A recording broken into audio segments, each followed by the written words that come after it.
Great. Well, we're here with Eric Nyman from the Wildflower Vegan Café in Millville, New Jersey. And Eric and his staff were kind enough to make a contribution to our Meatless Monday series for ACUA's Virtual Earth Month. And I think this is, there's so many good reasons to reduce the amount of meat in our diets. For the environment, for the animals, for your health, there's just, it seems like a lot of reasons. And I don't know, Eric, if you wanted to talk just for a minute about being vegan and what that means for you, and maybe what got you down that path. Sure. Yeah, let me get outside here so I can hear everything a little bit better. Humans have no dietary need to consume animal flesh, and I'm sure most of you know how environmentally devastating raising animals for food tends to be. It is the world's largest single cause of global warming, deforestation, wasted water, and it's also inherently exploitative and violent for the human work is involved in it, as well as the animals. In South Jersey, we have the fortune of being blessed with wonderful farmland and lots of fresh local vegetables accessible nearly year round. We have a lot of hothouse, greenhouse growers. So dietarily, you can get all of your nutrients from plants instead of animals, and it is far kinder for the environment and for animals, certainly. Also for human health, a lot of major dietary, lifestyle diseases such as heart disease, diabetes, so forth can be prevented, cured, or reversed through a whole foods vegan diet. So you want to eat, whole grains and lots of fresh fruits and vegetables whenever possible. So yeah, we've been here over 10 years now. Wildflower in the background, the oldest, longest, continuously operating vegan eatery in South Jersey. When we opened, there were only 2 all vegan eateries in Philadelphia, and now there's like 20 perhaps. And even in South Jersey, we've got Vegans R Us in Vineland and quite a few places by the shore. So it's becoming easier and easier to eat vegan, and we'd like to help you do it. Great. And I think for a lot of people who are making a transition from from a diet with meat to a vegetarian or vegan diet is figuring out, as much as you love vegetables, sometimes you just want like the texture of meat, or you're wondering what to put in there. So when you suggested doing a demo on seitan, that was really, really exciting to me, because that's something that although I've eaten it, I have no idea how to prepare it. And I think it's, one of those things that can really help somebody who's looking for something to substitute for meat. So I don't know if you want to give us a little background into what it is. I can't even pronounce it properly. Sure. Well, it's called seitan, Seitan, and it was invented by Buddhist monks thousands of years ago who went into the monastery and actually missed eating meat. They lived a vegetarian, at least, lifestyle, possibly vegan. So the monks made it by sifting flour under running water to wash away all parts of the wheat grain except for the protein, the germ. We take a little bit of a shortcut and purchase what is called vital wheat gluten, which is mechanically processed to just be the gluten, the stuff everyone's afraid of now or allergic to, the protein from the wheat grain. So it's a protein concentrate, and you can make almost any sort of meaty substance out of it. We've made seitan sausage before. You can make a seitan ham or almost any sort of animal replica you wish to make. But basically, it can have the text. The way we do it is sort of a meatloafy texture, and it's exceptionally high in protein, and it is considered a whole grain food. So we put it in wraps or on top of a salad. You can eat it hot or cold after it's baked. To prepare it, you can bake, boil, or fry it. The way we do it, as Jess will show you, is bake it. And she's been making our seitan for the past 4 or 5 years, I'd say. I mean, I used to make it, but she does a much better job.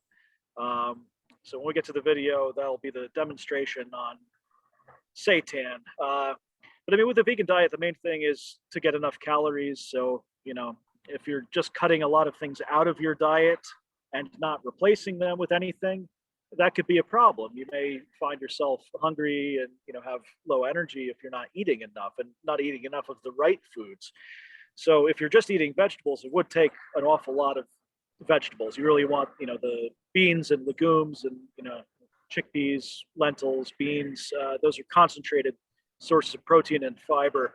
But seitan is a great transition food, we call it, something for people who are looking for that meaty, direct one-to-one substitute for meat. You can make a great cheesesteak with it, or just make it some turkey style seitan to go with some mashed potatoes and gravy and stuffing, for Thanksgiving. Great.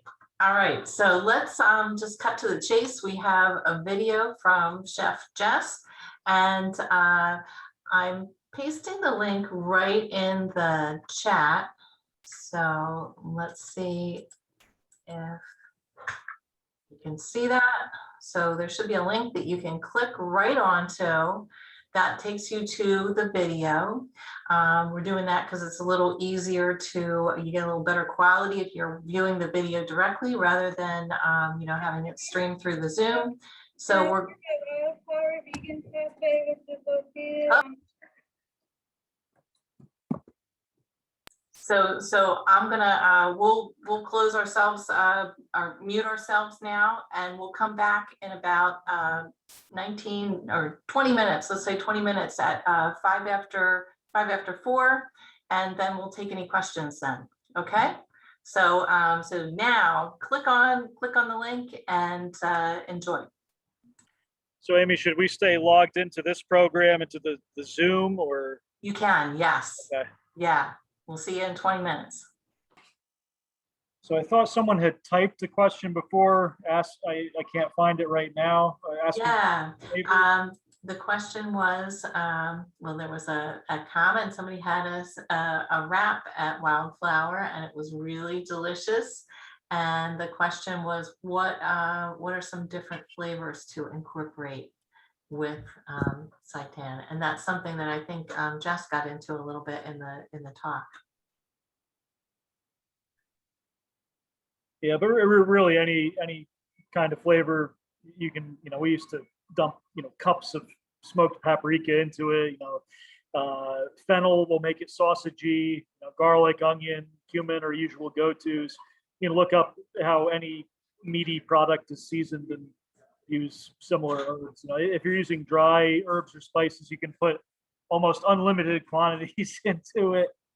You want the seitan batter to be almost inedible. You want the flavor to be really strong in the mixture you're making. And then when it comes out of the oven, it'll be delicious. That was a little surprising with the quantities that that Jess was using. I thought, wow, that's a lot of paprika. I know it's a big big batch, but still, even cutting it into into quarters, quartering things, it still sounded like a lot of flavoring. But so that's good to hear that that's what you need to do. You just need to have it super flavored.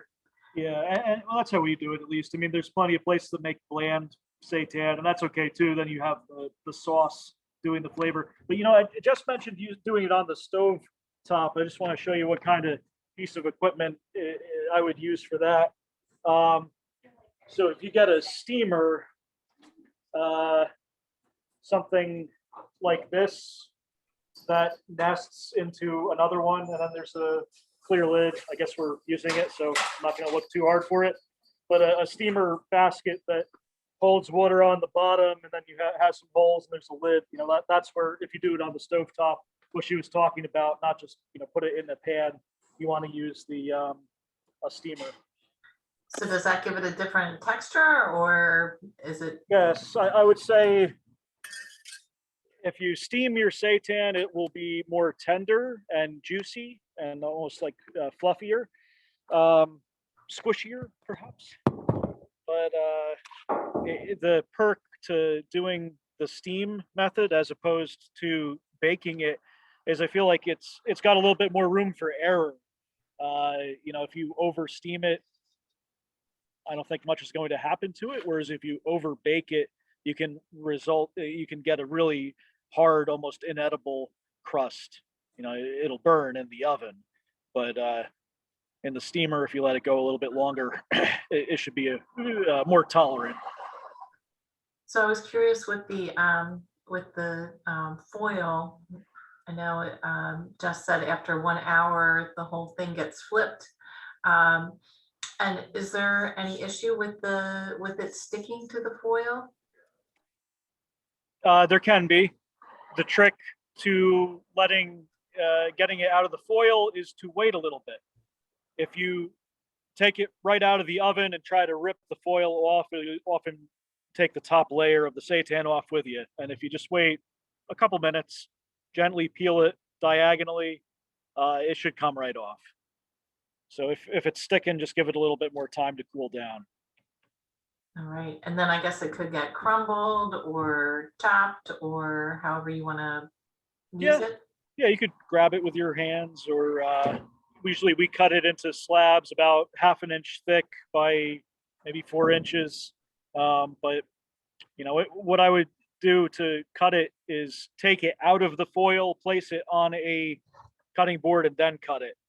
Don't try to cut it while it's on the sheet tray in the foil, because you probably don't want to eat too much tin foil. And yeah. All right. So I guess I like how Jess cooks too, sort of not being super exact with the measuring. That might make it a little tricky for people who are just starting out. So I'm sure there's recipes that people could look up and find exact quantities. But I think it was really, really, really helpful to have the video of just making it, so that you could get a sense of the right texture that you're looking for. Yeah, that's the key part, the trick in making it. I mean, I'd hope anyone can measure, but it's getting the texture is really a by feel thing, and hopefully the visual is helpful. Amy, do we have time to answer these questions? People are typing questions. Yes, please. Okay, should I hit answer? Yeah, go for it.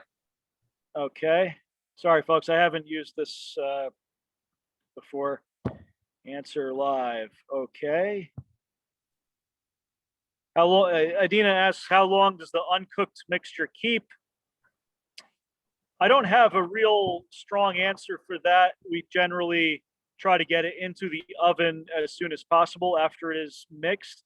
However, I believe if you were to refrigerate it, it would stay good for some time, as long as the ingredients are thoroughly combined and you get to that point where the water is absorbed and there's no bits of gluten flour just floating around. I'd say here sometimes we get busy, and half an hour to, on occasion, perhaps a whole hour might go by between when the mixture is being formed and we get it into the oven. But usually we try to keep it, under 20 minutes or so. And then the next question, also from Medina, is would I be able to use coconut aminos, trying to avoid soy as much as possible? Absolutely. Soy sauce, tamari, Bragg's liquid aminos are all optional ingredients. You don't have to use any sort of liquid salt like that. So I like to use the Bragg's because it gives it a dark, rich, meaty, umami flavor. But coconut aminos should do that job just as well. They're significantly more expensive, so we don't use them here. And lots of people who try to avoid soy, can handle some amount of tamari or aminos, because it's fermented. It's so far removed from the original soybean that unless you have a true allergy, most people shouldn't have a problem with it.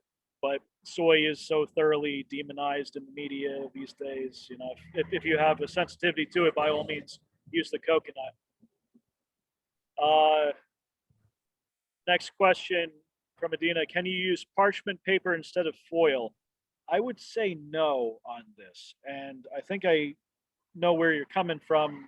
Tin foil can leach into your food and Nobody wants to be eating more aluminum than they need to.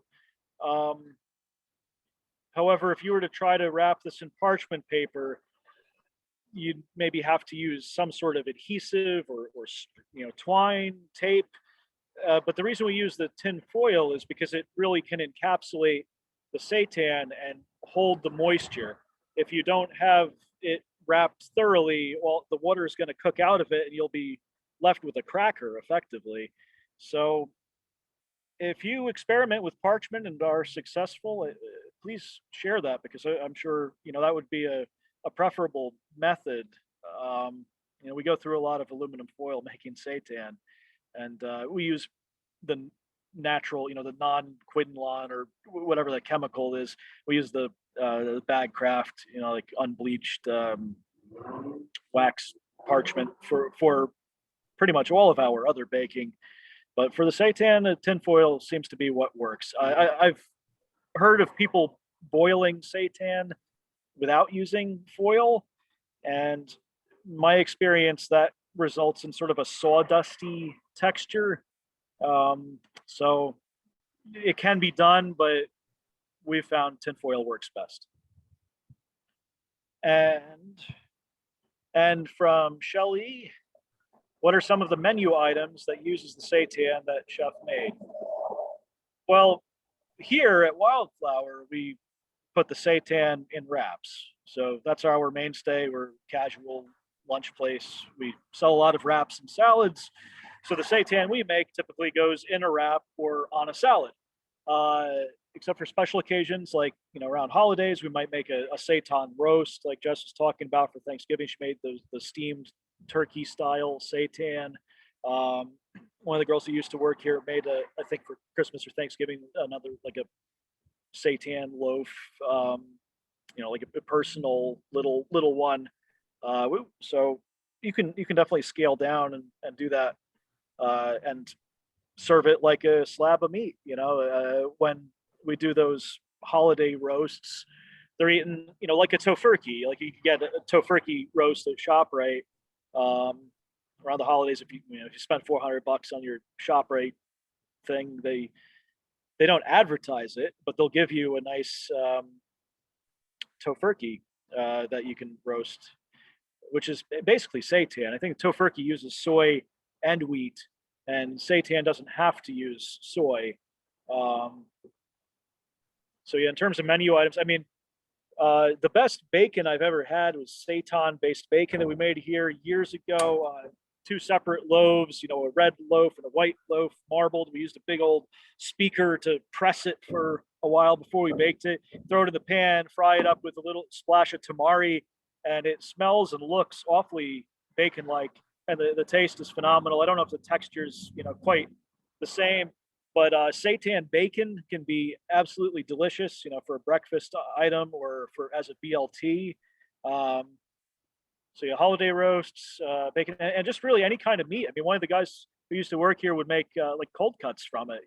He would, put whole peppercorns in the seitan and cook it to make like a pepperoni or pastrami. We did a seitan Reuben with whatever kind of meat people put in Reubens normally. I'm not as up on what exactly we're trying to replicate, but I have enjoyed the variety of flavors we've made over the years. So really I think we made a seitan goat once. I don't know how authentic that was either. And we put some green curry in it, but you can make anything out of seitan. It's really versatile, and you're only limited by your time and patience and creativity. Fantastic. Great. I got one more question for you. Sure. When you steam it, you use foil, you enclose it in foil then too? Yeah, you Okay. kind of make like a little package. So if this is your sausage, just kind of tie up the ends there, and it'll look like Okay. a nice little ribbon. Great. All right. Well, that was fantastic. I learned so much, and I can't wait to try making that at home. I'm not afraid anymore. So thank you. And you've got lots of good comments in the chat. People who love Wildflower and always visit when they're nearby. So So thank you, Eric, and send our thanks to Chef Jess too. And we hope to see you at Wildflower sometime. Thanks so much, folks. Thanks for watching. And just, feel free to email or call with any questions. You can email me at eric@wildflowervegan.com. Thanks, Eric. All right, take care. Have a great day, everybody. Bye-bye.